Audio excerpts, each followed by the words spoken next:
My name is Daniel Carter. I'm 38 years old, and for most of my life, I believed that loyalty was something you inherited from your family. I believed that because you shared the same blood, you shared the same values. I learned the hard way that sometimes the people closest to you are the ones who study your weaknesses the longest. My father, William Carter, was not born wealthy. He built Carter Precision Machinery from a small garage workshop in Ohio, with an old welding machine, a second-hand truck, and a promise he made to himself after losing everything in his 20s. He used to tell me, "Daniel, anyone can build something when life is easy. The real test is what you build when nobody believes in you." By the time I was a teenager, my father's company had grown into one of the most respected industrial equipment suppliers in the region.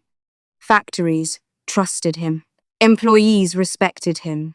Customers remembered his handshake because my father believed your word was your signature. He never wore expensive watches.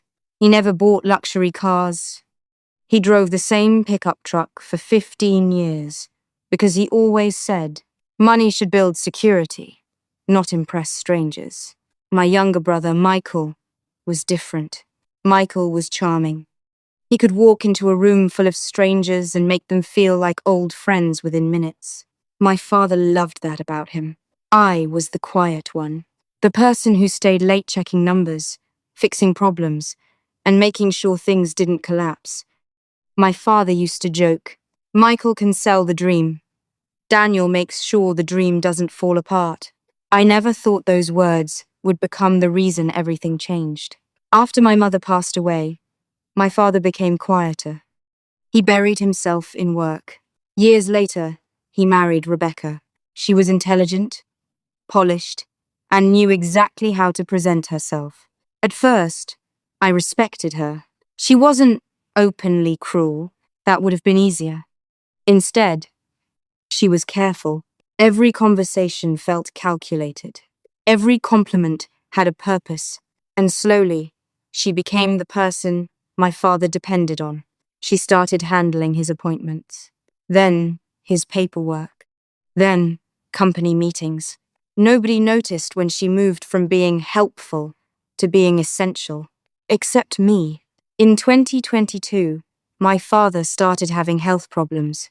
Nothing dramatic at first, just tiredness, longer breaks, more doctor's appointments.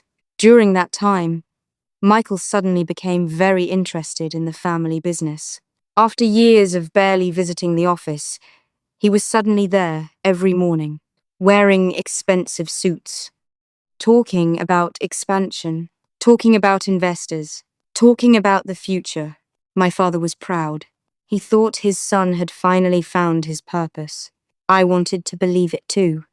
Then one afternoon, while reviewing company accounts, I found something strange. A series of payments, consulting fees, companies I had never heard of, large amounts leaving the business. I brought it to my father's attention. He looked at the documents quietly. Then he said something I never forgot.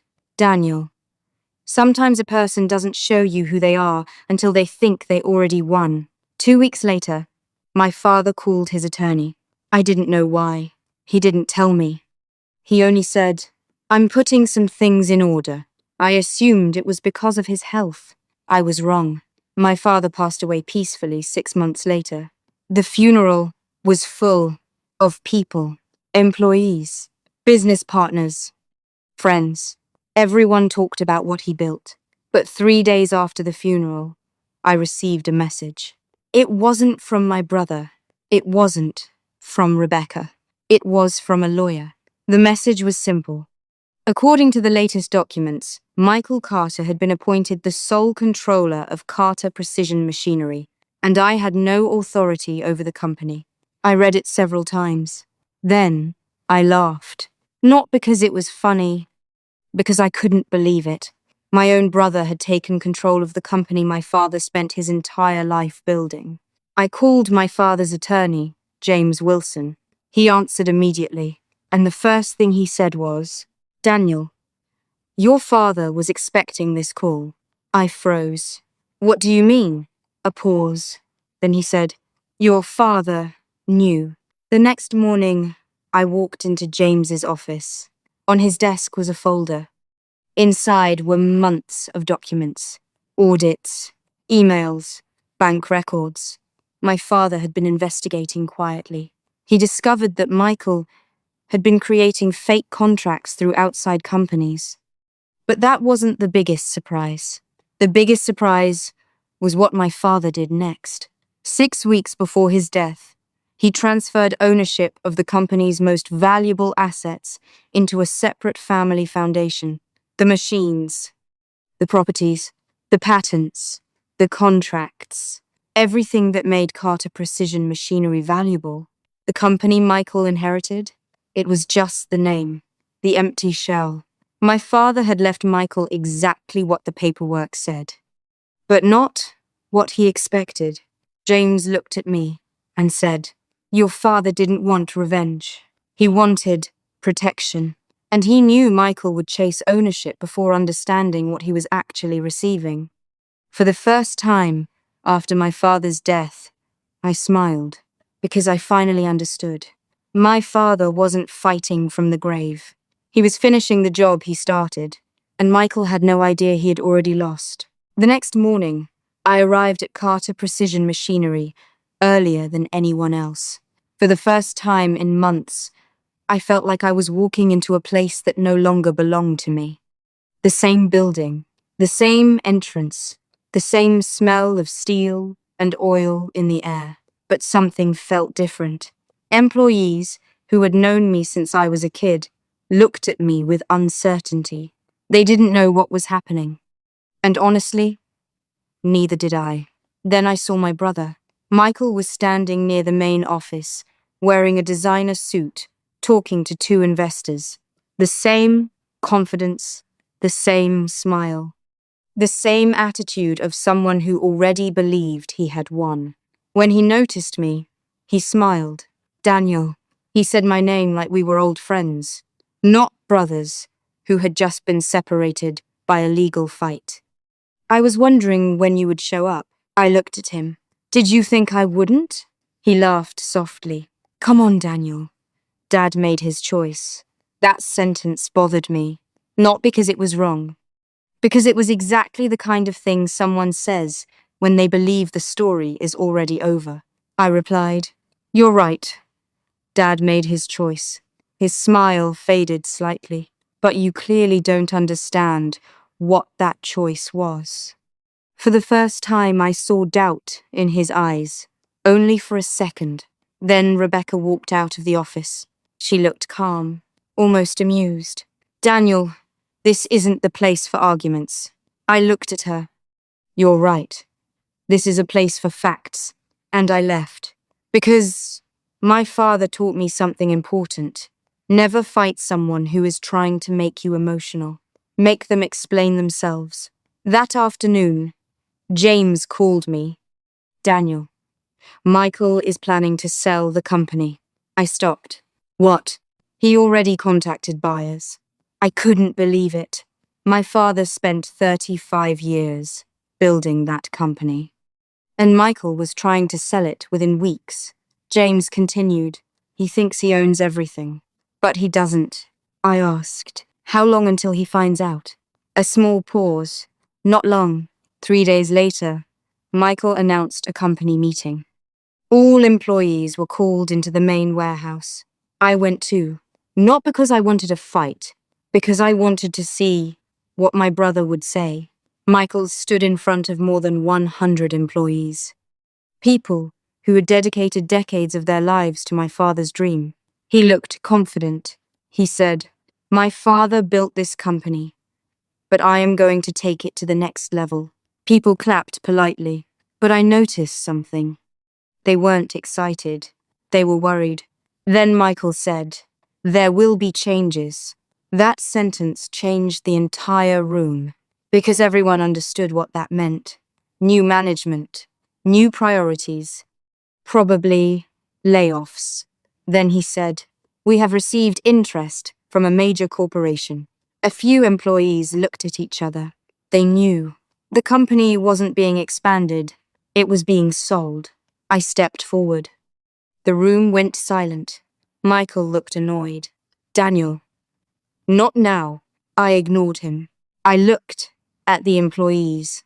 My father spent his entire life building this company. He didn't build it so someone could sell it like a piece of property. Michael stepped closer. You don't know what you're talking about. I looked at him. Actually, I do. I pulled out a folder. The company you're trying to sell isn't what you think it is. The room became completely silent. Michael laughed, a nervous laugh. You really think you can scare me? No, I replied. My father already did that. The next morning, Michael's lawyer contacted James. They demanded a meeting, not a negotiation, a demand. Michael wanted answers. So we met in a conference room downtown. Michael came with two lawyers. I came with James. He looked at me like I was still the younger brother who followed him around as a kid. Then his lawyer opened the conversation. We understand there was a restructuring before Mr. Carter's death. James nodded. There was. The lawyer continued. We believe this was done to unfairly limit Michael Carter's inheritance. James calmly replied, Then you should review the documents. They opened the file, page after page. Every signature, every date, every legal requirement. Everything was perfect. Michael became quieter. Then he finally said, Why? Nobody spoke. He looked at me. Why would Dad do this? And for the first time, he sounded less angry, more hurt. I answered honestly, because he knew you weren't protecting what he built. Michael looked away. James placed another document on the table, and this one changed everything. It wasn't about ownership. It wasn't about money. It was a letter my father wrote, a letter to both of us, written 1 month before he died. Michael picked it up. His hands started shaking, because the first line said, My sons, if you are reading this, then I am no longer there to fix the mistakes between you. The room went silent, and my father's final message be, Michael stared at the first page for almost a full minute. The confidence he walked in with was gone. For the first time in years, he looked like my little brother again. The person who used to sit beside me in my father's workshop and watch him repair machines. He slowly started reading. My sons, if you are reading this, then I am no longer there to sit between you. I know both of you. I know Daniel will try to fix everything quietly. And I know Michael will believe he has to prove himself. But I want you to understand something. A company is not built with money. It is built with trust. Michael stopped. His eyes moved across the page. My father's words continued. I watched you both grow into different men. Daniel, you learned patience. Michael, you learned confidence. Both are valuable. But confidence without responsibility can destroy what patience built. Nobody in that room moved. Not even the lawyers. Because this wasn't a business document anymore. It was a father speaking to his sons. My father had written about the last year of his life, about the things he noticed, the strange payments, the rushed decisions, the sudden interest in the company. He didn't write with anger. That was the part that surprised me. He wasn't attacking Michael. He was explaining, I don't believe my son is evil. I believe he forgot the difference between owning something and protecting something. Michael lowered the paper. For a moment, nobody knew what to say. Then he whispered, He knew? I looked at him. Yes. He knew everything? James answered quietly. Your father knew enough. The next few weeks were difficult. Michael didn't immediately apologize. People don't usually change in one moment. Especially people who have spent years convincing themselves they were right. The legal process continued. The buyers who were interested in purchasing the company backed away. Because once they discovered the real ownership structure, they realized Michael didn't control what he claimed. Part 3. My father's last letter. Michael stared at the first page for almost a full minute. The confidence he walked in with was gone.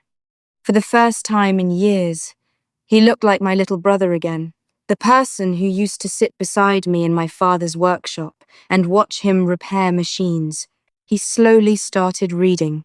My sons, if you are reading this, then I am no longer there to sit between you. I know both of you. I know Daniel will try to fix everything quietly. And I know Michael will believe he has to prove himself. But I want you to understand something. A company is not built with money. It is built with trust. Michael stopped. His eyes moved across the page. My father's words continued. I watched you both grow into different men. Daniel, you learned patience. Michael, you learned confidence. Both are valuable. But confidence without responsibility can destroy what patience built. Nobody in that room moved. Not even the lawyers. Because this wasn't a business document anymore. It was a father speaking to his sons. My father had written about the last year of his life, about the things he noticed, the strange payments, the rushed decisions, the sudden interest in the company. He didn't write with anger. That was the part that surprised me. He wasn't attacking Michael. He was explaining, I don't believe my son is evil. I believe he forgot the difference between owning something and protecting something. Michael lowered the paper. For a moment, nobody knew what to say. Then he whispered, He knew? I looked at him. Yes. He knew everything? James answered quietly. Your father knew enough. The next few weeks were difficult. Michael didn't immediately apologize. People don't usually change in one moment. Especially people who have spent years convincing themselves they were right. The legal process continued. The buyers who were interested in purchasing the company backed away, because once they discovered the real ownership structure, they realized Michael didn't control what he claimed. The company was protected. The employees were protected. My father's life's work was protected. But there was still one thing left. The investigation into the financial records. Because James had found something else. The missing money wasn't just a mistake. It wasn't bad accounting. There were unauthorized transfers, and some of them had been approved using Michael's access. 3 months later, we were sitting inside a courtroom. Not for inheritance, for accountability. Michael sat across from me. No expensive suit, no confident smile. Just a man who finally understood the weight of his choices. The judge reviewed the evidence, the financial records, the company documents, the timeline, everything. Then the judge looked at Michael. Mr. Carter, do you have anything to say? For a few seconds, he said nothing. Then he looked at me, not at the judge, at me. And he said, I thought Dad chose you. That sentence surprised me, because suddenly I understood. This was never only about the company. Michael spent his whole life believing he was second. The favorite son, the successful son, the son who mattered. I answered, Dad didn't choose me. He chose the company. Michael looked down, and I forgot that. The case ended with a settlement. Michael was required to return what could be recovered from the unauthorized transfers. He lost control of the business. But my father had arranged something I never expected. A small trust for Michael. Not enough to give him power, enough to give him a chance. When I asked James why my father would do that after everything, he said, because your father never wanted his son destroyed. He wanted him to learn. A year later, Carter Precision Machinery was stronger than ever. We expanded, not aggressively, carefully, the way my father always did things. I became CEO. Not because I was the oldest, not because I won, because I understood the responsibility. And Michael changed. Not overnight, not magically, but slowly. he started working again. Not as the boss, not as someone important, just as someone learning. And honestly, that was the first time I saw him becoming the brother I remembered. One evening, I visited my father's old workshop. The machines were still there, the same workbench, the same tools, everything covered with years of memories. I found an old notebook in one of the drawers. Inside was my father's handwriting. One sentence was underlined. Anything worth building requires someone willing to protect it after you leave. I stood there for a long time, because that was my father's real inheritance. Not the company, not the money, the lesson. People think family means never questioning each other, but my father taught me something different. Real family means caring enough to protect what matters, even when the truth is uncomfortable. Because a legacy isn't measured by what you leave behind. It's measured by whether it survives. And every morning when I walk into Carter Precision Machinery, I still feel like my father is there. Not because his name is on the building, but because his values are inside every person who works there.